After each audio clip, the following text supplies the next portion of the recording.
यांना विनंती करतो आहे की उद्घाटनपर आपलं मनोगत व्यक्त करायचं. आदरणीय साहेब.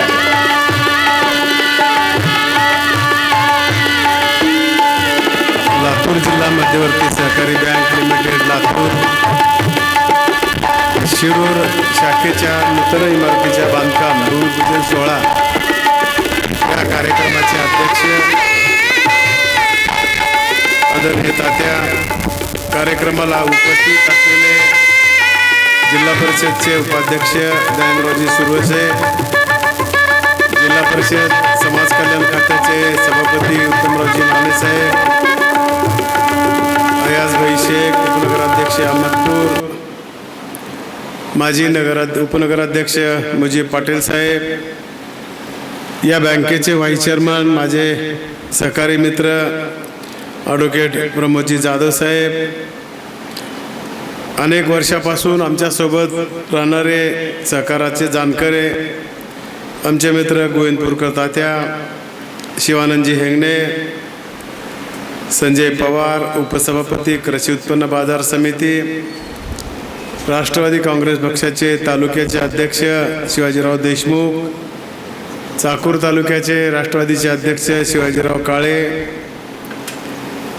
चंद्रकांतजी मध्ये, महेशजी बिलापटे, महेश बँकेचे व्हाईस चेअरमन आमचे मित्र निवर्तरावजी कांबळे साहेब, या गावचे कर्तव्यदक्ष सरपंच मच्छिंद्रजी वाघमारे, बालासाहेब पाटील आंबेगावकर, माझे दुसरे मित्र माझे व्हाईस चेअरमन आमचे मित्र पृथ्वीराजजी शिरसाट साहेब, हनुमंतरावजी जाधव कार्यकारी अभियंता संचालक, अनुपजी शेळके संचालक, व्यंकटरावजी बिराजदार संचालक, मारुती पांडे संचालक, उपस्थित असलेले आमच्या दोन्ही भगिनी संचालिका, व्यासपीठावर उपस्थित असलेले आत्ताच आलेले पंचायत समितीचे सदस्य सन्माननीय गुट्टे साहेब, प्रवीणजी रेड्डी, संग्रामजी चामे, बापू सारोळे, नागोरावजी पाटील, सगळ्याचे नावं घेता येतील पण नावामध्ये अधिक वेळ न घालता पत्रकार मित्र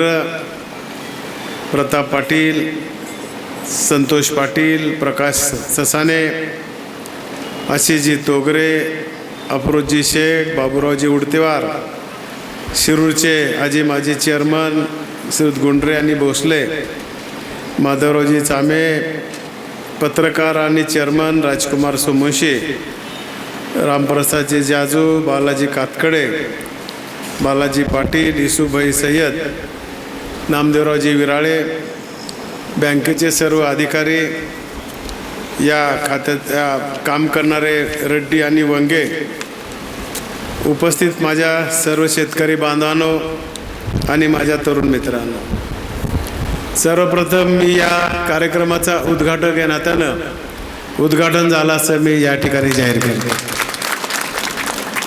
साधारणतः ज्यावेळेस आपण राजकारणाची सुरुवात केली सोसायटीपासून, त्यावेळेस आमची जुनी मंडळी तर नाहीत आहेत, वारलेत बरेचसे. बघ आमचे भगवान काका असतील, काशीनाथ पाटील असतील, आमचे व्यंकटी चामे मामा असतील, बंडे मामा होते, एकनाथरावजी वलसे, महमूद सौदागर, ह्या सगळ्या मंडळीने त्या काळामध्ये ही सोसायटी मला काम करायची संधी दिली. आणि बघ आपली बँक लातूर जिल्हा उस्मानाबादची एकच बँक होती. नवीन जिल्हा झाल्यामुळं ही बँक आपल्याला भेटली. मग दिलीपराव देशमुख साहेब आणि आम्ही त्यावेळेचं सर्व संचालक मंडळ या बँकेत गेलो. अतिशय वाईट परिस्थिती होती. इथं नागमोडे साहेब आता बसलेले माझी फील्ड ऑफिसर, पगाराला पैसे नव्हते, परंतु योग्य माणूस खुर्चीवर बसल्यानंतर, आणि रामचंद्रराव पाटील हे देखील आमच्यासोबत, टी.जी. भोसले साहेब बाजार समितीचे ज्येष्ठ संचालक होते, खूप अभ्यासू आणि चांगलं बोर्ड होतं. आणि त्या काळातले अधिकारी देखील अतिशय हुशार चांगले माणसं होते. आमचे मार्डीकर साहेब MD होते, B.R. पाटील, स्वामी, त्यावेळेस तर हे आत्ताचे MD तेव्हा नवीनच बारकच पोरगं होतं, नव्यानंच लागले होते हनुमंतराव. पण त्या लोकांचं एवढं कौतुक करायचं तात्या की त्यांनी आपला अभिप्राय स्पष्ट द्यायचे. आणि खाली वळायचे, शेवटी आपण निर्णय द्यावा. म्हणजे आपलं सोडायचं नाही, बोर्डाचा अपमान करायचा नाही. ही अशी भूमिका मी आता बघत नाही. आता सांगितलं की अधिकाऱ्यांनी नियमात बसूनच काम करायला पाहिजे आणि पदाधिकाऱ्यांना देखील नियम तोडायचे नसतात, नियम वाकवायचे असतात. ही भूमिका घेऊन आपण त्या काळामध्ये काम केले. वसुलीची मेळावे घेतलेले जगात कुठं मी ऐकलं नाही. पण आपण त्यावेळेस गावोगाव जायचं. आमचे हडवतीचे शिवरामांना, ही सगळी ज्येष्ठ मंडळी, तुकाराम पाटील खंडाळीचे, पेडसाहेब, ह्या सगळ्या मंडळीनं अक्षरशः पोते बांधून पैसे दिले आणि मग एक वातावरण निर्माण झालं. मग बँकेची आर्थिक परिस्थिती सुधारली. मग लागेल त्याला कर्ज, पाईपलाईनला कर्ज, फळबागेला कर्ज. जशा जशा आमची ऐपत वाढत गेली, लोकांच्या अपेक्षा वाढत गेल्या. मग आता सांगितलं की आपल्याकडे मग चांगल्या प्रकारची परिस्थिती निर्माण झाली. कर्मचाऱ्याच्या सॅलरीमध्ये फरक पडला, कॉम्प्युटराईज केला, नवीन सगळ्या टेक्नॉलॉजीचा वापर आपण केला आहे. डेटा सेंटर स्वतःचा आहे, ATM आपला आहे, मोबाईल बँकिंग आहे. मग आपल्या शेतकऱ्याच्या पोराला शिकायसाठी राष्ट्रीयकृत बँका कर्ज देत नाहीत, म्हणून आपल्या बँकेने निर्णय घेतला परदेशात जाऊ द्या. डॉक्टर, इंजिनियर, आयुर्वेदिक डॉक्टर काही व्हायचं असेल आणि पैसे नसतील तर ही बँक त्यावेळेस मदत केली. एका जीबीमध्ये आम्ही त्या लोकाला बोलून घेतलं आणि तो निघाला साताळचाच, खंदाडे नावाचा. कारण त्याच्याकडे बुद्धी होती पण पैसे नव्हते. 3 लोक बोलले ते, मग एकानंच बोला म्हणलं आणि मग त्याने त्याचे मत मांडलं. खंदाडेने नाशिकमध्ये MD म्हणून काम करत आहे. तर आता काय आपल्याकडे पैसे नाहीत. कोणतरी त्याला सांगितलं की तू बाबासाहेब पाटलाकडे जा आणि तुला हे कर्ज शिक्षणासाठी देतील. आपल्याकडं आला ते. मग त्याला म्हणलं चला आपण लातूरला जाऊ. गटसचिवाला बोलून घेतलं, जमीन क्षेत्र होतं आणि त्याला कर्ज दिला आपण, एज्युकेशन लोन. तो कर्ज त्यांनी चांगल्या प्रकारचं शिक्षण घेतलं आणि आज तो एका कारखान्याचा MD म्हणून काम करतो. ते स्वतः सांगितलं. आपण बी त्या दिवशी सगळे होतात. म्हणजे अशा प्रकारचं काम करणारी एकीकडे बँक आहे आणि बँकेचं आपल्या वैशिष्ट्य, इथं काही पक्षी धोरण, पक्षावर आपण राजकारण कधीच केलं नाही आणि बाबासाहेब पाटील देखील असलं पक्षाचं राजकारण करत नाही. आम्ही 15 दिवस फक्त आपण पक्षाचं बघायचं असतं आणि त्याच्यानंतर मग सगळे आपलेच लोक असतात.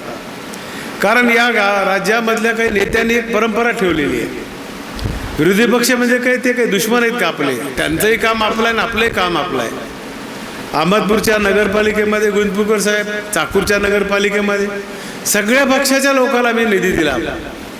कारण जनता माझी आहे. जरी एखादा नगरसेवक पुऱ्या वेगळ्या पक्षाचा असला तर तो भेदभाव केला नाही, थोडं कमी दिला असेल.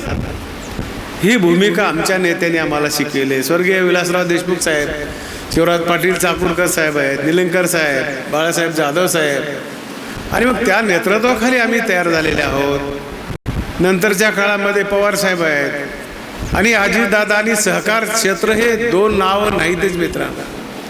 माझी आणि अजितदादाची ओळख कुठं झाली? मी त्यावेळेस जिल्हा बँकेचा चेअरमन आणि दादा पुणे बँकेचे चेअरमन, राज्याचे मुख्यमंत्री मनोहरराव जोशी साहेब होते आणि महायुतीचं पहिलं सरकार आलं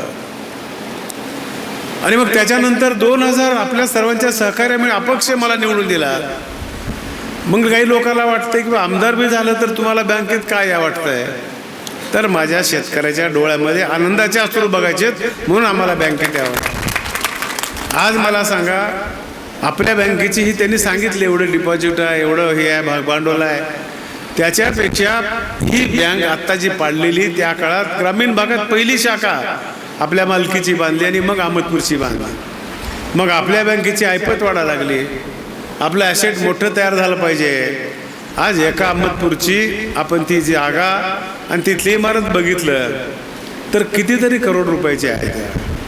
चाकूरमध्ये तशीच परिस्थिती, अनेक गावामध्ये तशीच परिस्थिती आहे. आपली ॲसेट वाढत गेलेलं आहे. स्वतःच्या मालकीच्या इमारती आपण उभा केल्यात. अजून आपल्याला स्वतःच्या प्रत्येक गावामध्ये जिथं जागा दिली तिथं आपण करायचा प्रयत्न केलेला आहे. कर्मचाऱ्याच्या पगारी वेळोवेळी त्यांनी चांगलं काम केलं आहे. कोविडमध्ये कोण मला सांगा, 3-4 लोकांचं कौतुक वाटतं मला. कोविडमध्ये आमच्या आरोग्याच्या लोकांचं तर करावं तेवढं कौतुक कमी आहे. महसूलच्या लोकांनी त्याच पद्धतीनं, पोलीसवाल्यांनी त्यांची ड्युटी त्यांनी केली.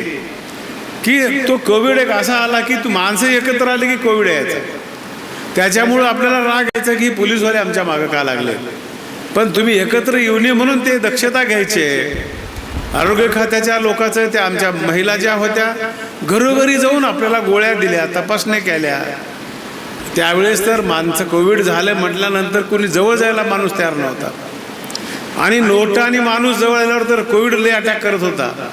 पण आमच्या कर्मचाऱ्यांनी तशाही काळामध्ये या लोकांनी जे निराधारचे लोक होते, राज्यामध्ये आपलीच लातूर जिल्हा मध्यवर्ती बँक आहे, गावोगाव जाऊन त्या मजुराला पैसे देण्याचं काम, संजय निराधार गलीचे पगार तिथे जाऊन देण्याचं काम केलं. हेच पुण्य आहे, हेच आमचं ॲसेट आहे. सांगल ते ह्या लोकांनी काम केलं. आत्ताच नाही त्या सरकार आता आपलं आलंय. सहकार मंत्री योगायोगानं दादामुळं, देवेंद्र भाऊ त्यांच्यामुळं, एकनाथराव शिंदे साहेबांनी त्यावेळेस काय विचार केला, मराठवाड्यातल्या लोकांना सहकारात जास्त आपल्याला पुढे आणायचे. नाहीतर हे खातं मराठवाड्याला कधी भेटलं नाही, विदर्भाला तर अजून भेटलंच नाही, व हे पश्चिम महाराष्ट्रात. मग आपल्याला देखील सहकारी चळवळ मोठी करायची. आज देशाचे नेतृत्व आमचे मोदी साहेब करत आहेत. आमचे अमित भाई शहा गृह खात्याचे मंत्री, आणि त्यांनी हे खातं मुद्दाम, आणि त्यांचं नेतृत्व देखील या सहकारी चळवळीमधून निर्माण झालेलं आहे. त्यांना याचा आवाका ताकद माहिती आहे. सहकार चळवळीमध्ये काय ताकद आहे. महाराष्ट्र तर पुढे आहे, अग्रेसर आहे. केवळ भारतात नाही तर जगात आपल्या सहकारी चळवळीचं नाव आहे. हे आमचे विठ्ठलराव विखे पाटील असतील, धनंजयराव गाडगीळ, पंजाबराव देशमुख, यशवंतराव चव्हाण साहेब, विलासरावजी देशमुख साहेब, शंकरराव मोहिते पाटील, ह्या लोकांनी चळवळ उभा केली.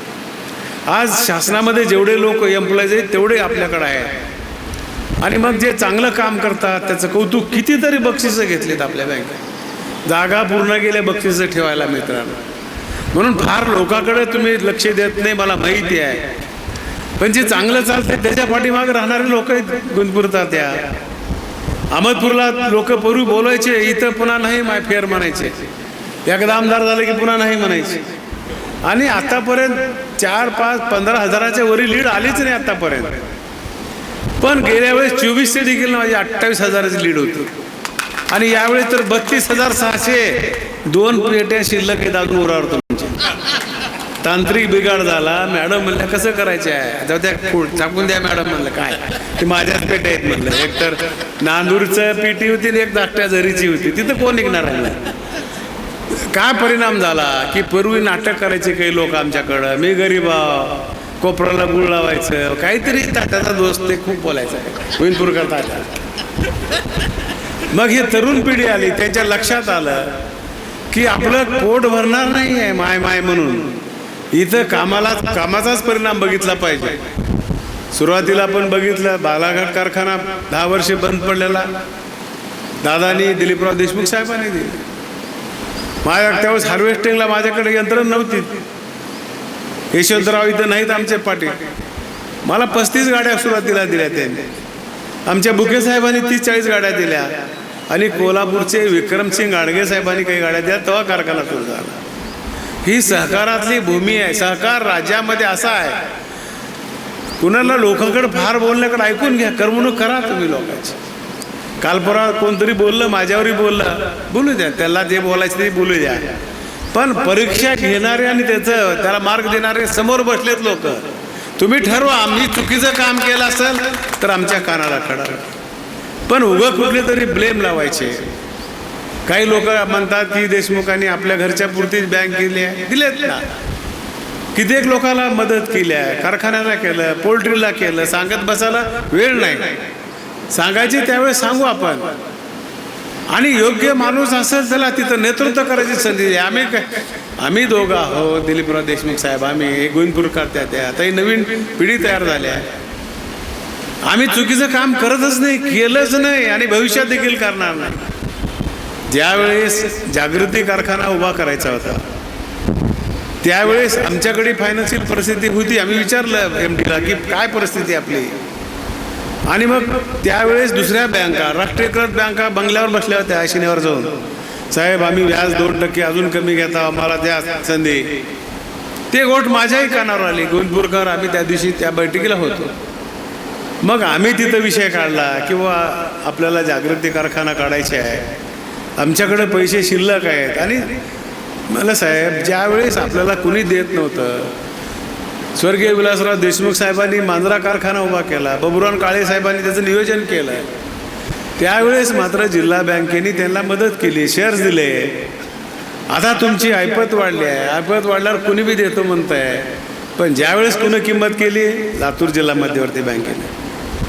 आम्ही म्हणत नाही तुम्ही तोट्यामध्ये घ्या, अधिक व्याज आमचं जरी लागत असलं तर एखादी टक्का आम्ही कमी करू, एखादी टक्का तुम्ही कमी करा, आणि त्याच्यानंतर ते कर्ज दिलं जातं. आपल्याला माहिती आहे असावं काय चुकीचं झालं का, चांगलं चालवायचं काम केलं, भाव दिला, वेळेवर पैसे दिले, स्पर्धा वाढल्या, अनेक कारखाने उभा करायचं काम केलं. जे चांगलं आहे ते सांगा ना. पांढरं कपड्यावर कुठंतरी डाग पडला तर त्याच्याकडेच बघत बसतो आपण. पण चांगलं या क्षेत्रामध्ये देखील बऱ्याचशा गोष्टी 95% चांगल्या आहेत. मग कुठंतरी झालं असलं तर त्याची चर्चा अधिक करण्यापेक्षा त्याला दुरुस्त कसं करता येईल ते बघण्याचं काम आपण करावं. आणि त्याला संग्रामजी आहेत, बापू सारोळे आहेत, अनेक जुनी मंडळी आमच्यासोबत त्यावेळेस राहिलेली आहे. त्यावेळेस 50-50 सोसायट्या 80 पैकी माझ्या तालुक्यातल्या 100% वसुली करायच्या, आणि वसुली व्हायची. गरिबाचे काय भांडवल असतंय, इज्जतच असते. मोठ्या लोकाला काही चालतंय. म्हणून आमच्या तालुक्यात एक तशी शिस्त आहे, आपल्याच बँकेची म्हणून नाही, दुसऱ्या बँकेचा मी आढावा घेतो. आणि तेवढंच करून थांबलं नाही तर त्यावेळेस दिलीपराव साहेबाच्या हस्ते तात्या आपण पतसंस्थेचं उद्घाटन केलं. आज मला सांगा 180 कोटी रुपये डिपॉझिट, आम्ही देखील डिपॉझिट ठेवून घ्यायला तयार नाही, कारण वाटप कुणाला करायचं आता. म्हणून रोड डेअरीला दिलंय, आम्ही बाकीच्या लोकांना देतोय, सोनं गोल्ड लोन वाटप केलंय, बचत गटाला. ते मंचकराव माझा भाऊ त्याचा चेअरमन आहे, आणि स्वतःच्या प्रॉफिटमधून पतसंस्था उभा केली. आज 100-125 लोक तिथं काम करतात. आज आपल्या बँकेमध्ये एवढे लोक कर्मचारी करतात. मग यावेळेस त्यांचा प्रस्ताव आला. 2-3 गोष्टी बघतो आपण. कर्मचारी देत असताना कर्मचाऱ्यावरचा 2% अधिक खर्च नाही का, CRR मेंटेन केलाय का, ह्या सगळ्या गोष्टी बघितल्यानंतर आपण यांना पगार मान्यता दिली. पण याच्या अगोदर एकदा आम्ही भरती केली होती, तुम्हाला गुंतपूरकर आठवत आहे का नाही, त्यावेळेस काही नियम नव्हता. पण आपलीच एक बँक अशी होती की त्यावेळेस लेखी परीक्षा घेतली, आणि त्यावेळेस चांगले पोरं सगळे पुन्हा इथं या ठिकाणी जरी असला आमचा, पण जे चांगले लोक आहेत, खुर्चीला न्याय देणारे आहेत, अशाच प्रकारला त्यावेळेस दिले आम्ही. मग आता तर आम्ही सरकारमध्ये आहोत, आपण तशा प्रकारची त्यांना सूचना दिल्या, त्यांची मागणी रास्त होती आहे. आम्ही सरकारला सांगितलं, आणि सरकार